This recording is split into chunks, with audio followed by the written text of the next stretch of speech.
Hi, I'm Erik Johnson. I'm the farm manager here at Silver Springs Training.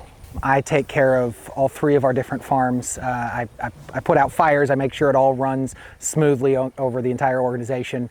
My expertise is mostly in mares and foals and the young development. But my normal day entails, everything from talking to clients, going over what the plans for their horses are, to looking at foals, looking at yearlings, making sure that everybody's healthy and happy and developing the way we want them to. Right now we have 3 different farms. Each farm is around 100 acres. A couple of them are 150, 125, and 100 acres. And as the horses develop in age, they move between the farms. Staffing is different at each farm based on how much is needed. On the foal farm, we actually probably have more staff. Yearling farm, it goes down a little bit, and then once they get to breaking and training, we have probably the most staff here because this is the most labor-intensive job that we do. I love foaling out mares. I know it's sometimes one of the most tedious jobs for a lot of people. You have to be up at 2 in the morning, 3 in the morning. Most mares like to give birth at the middle of the night. And wake you up, but I'm the guy in the delivery room. I'm the guy that gets called by our night watch saying, "Her water broke. Get to the barn. We're ready to go." We've got a special foaling cart with everything that we take care of. We've got oxygen tanks. We've got everything to make sure that it is as safe as possible. And we have some pretty good statistics over the last few years, 100% live foal rates and things like that. And then I would say my second most favorite is watching those young horses gain their personalities and gain their independence as they develop. And it's like little kids going to school, they start to really get their personalities, and it's amazing to watch them develop and grow.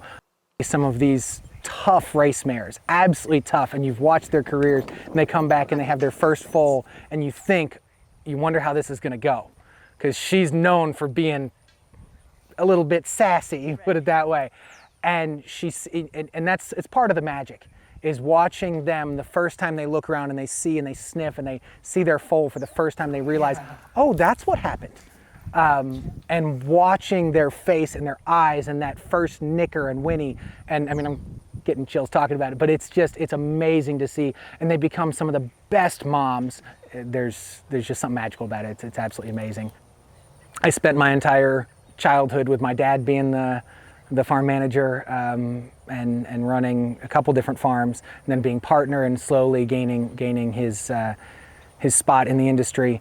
And I always said that I was never going to do this because he worked too many hours and was not around as much as I'd like him to be. I went with a business management degree, and 3 days later I was mucking stalls at the farm. So it kind of runs in the bloodline. I just realized I loved working outside. I loved working with the horses. I liked the atmosphere. I never wanted to sit behind a desk all day, sit in front of a computer all day. This is my office out here. It's amazing. I spent about 3 to 4 years traveling the world working with horses. I was in, at the time, Darley Flying Start program, which is the Godolphin Flying Start now. It was an amazing experience, really got me the well-rounded background that I wanted to be able to come back here and take all those experiences and kind of get a best practices approach here in Kentucky with what I grew up with. I am horse racing.